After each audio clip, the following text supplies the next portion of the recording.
Hello there, good evening. Welcome to BengaWemimo.com. Stories from BengaWemimo.com. I am Bukola Coker Samuel-Wemimo. Yes, it's been quite a while, and I apologize for my long absence, for being missing in action for some time. Of course, I have no excuse for not having brought you stories for some time. My long leave must have taken the better part of it, but hey, I'm here and it's good to be back. So, here it is for today. I have an interesting story to read to you. Some of you may have read it, but in case you haven't discovered this story from the tons of stories on the website, this is an opportunity for you to find the story and share with someone. So, one of my favorite preachers on YouTube has a program called This Is Life. And there is no better title, because that's what we're here to do life. But we can't do life effectively without the help of the Holy Spirit. That's the truth. So, how do we do life while we're here? One of the most taxing aspects of life is parenting. So this story that I bring to you today has to do with parenting. Now, are you a single mom with children to take care of? You'll find yourself in this story. Are you a son who's disturbed, maybe even a daughter who's disturbed because of the absence of a father or the absence of a mother, of a father figure, of a mother figure? You'll find yourself in this story. So, all those dark spots in the path of individuals when they navigate the treacherous waters of life, is reflected in this story. How did this young man deal with his challenges? Did he even understand what he was going through? Why he was acting the way he was acting? Why couldn't he help himself? These are very, very deep questions. If you have such deep questions yourself about the challenges you're going through, you'll find yourself in the story. So how do you emerge from them? That is where we need a higher power. So the title of the story is Matanoyo. It's a strong one, a strong title, which has a deep personal truth for me, myself, but that's another story for another day. But let's find out about Jide's life in Matanoyo. Jide was a bully. He didn't know what a bully was, but he acted like one all the same. His father died when he was young. His mother couldn't feed him and his sister without help. So his mother remarried. But this time she got involved with a married man, and the man's wife fought her badly. Eventually, the man said it was over. Jide and his sister and mother started living together again. Children in the area didn't know how badly these events made him feel. So Jide became conscious of people laughing at him or saying things about him. So he started fighting everyone. He really wanted to earn their respect. He wanted that at all costs. He wanted people to pretend that his life was perfect. He didn't want people feeling sorry for him or looking down at him. The only way he knew to react was to attack people first, beat them up and cower them, or make them cower before him, so that they became afraid of him and wouldn't dare say a word to him in reply. This was how he handled all the boys in his neighborhood. The bully of the neighborhood. He didn't have to be provoked, he just attacked at will.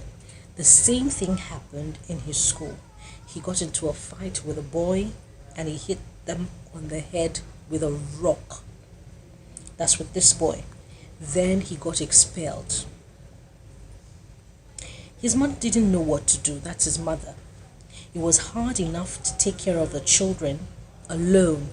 But then having to battle Judy's issues drained her. She became very mean to Judy, beating him up and making him observe strange punishment. She was hoping he would learn his lesson and turn over a new leaf. But the more she did this, the more Judy's heart hardened, until Judy fought a boy and hit the boy on the shoulder with a hammer. The boy's parents went to the police, and at this time Judy was just 14 years old, but he was already seen as a troubled child. The police then decided to give him one more chance. If he ever misbehaved again, he would be taken to a remand home for disobedient children. Judy's mother was afraid of losing him. She asked Judy what he wanted. Judy said she wanted Chicago Bulls. Hey, bribery coming up.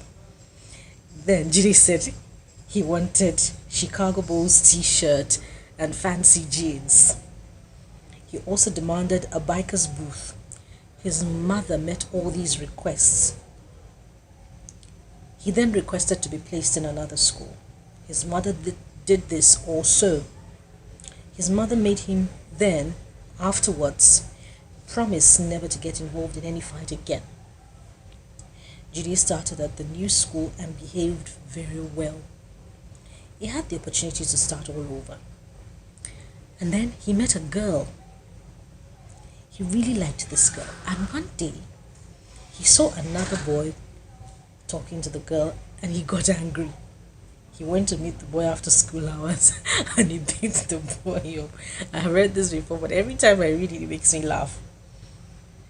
So he went to meet the boy after school hours and beat him up. The school had a strict no bullying policy, and Judy was expelled again. And this got his mother frustrated. She didn't know what to do. She could see that Judy had a problem controlling his emotion. His mother thought it was because Judy didn't have a father figure. She had wanted to remarry, but it was tough. And I can just imagine. She didn't want Judy to end up a failure in life. She cried and cried. Judy apologized, said he just couldn't control his emotions. It always felt like something hot was burning on his chest, and if he didn't fight, the heat would continue to get hotter and hotter. But he really wanted to change. Judy's mom then took Judy to church. She wanted Judy to get some counseling.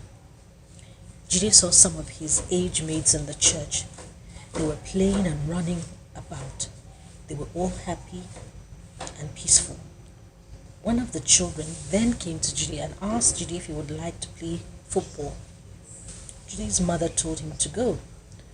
Now the boy told Judy about Jesus. The boy said, when you come into the church compound, the boy said, when you came into the church compound, the Holy Spirit told me to come and talk to you. So at this point, did Judy decide to take the all-important step and submit his rampaging emotions to a higher power such that his life would take a new turn? You'll have to find out when you visit the website, GbengaWemimo.com. But some things strike a chord within me in this story. When Judy was trying to explain to his mother, he said he didn't know how to control his emotions. He just realized that he would need to fight. He had a burning sensation in him, and if he didn't submit to that emotion, it would just continue to get hotter and hotter, and as such he couldn't control himself. Wow, I don't have an explanation for that, but I know that a lot of people can relate.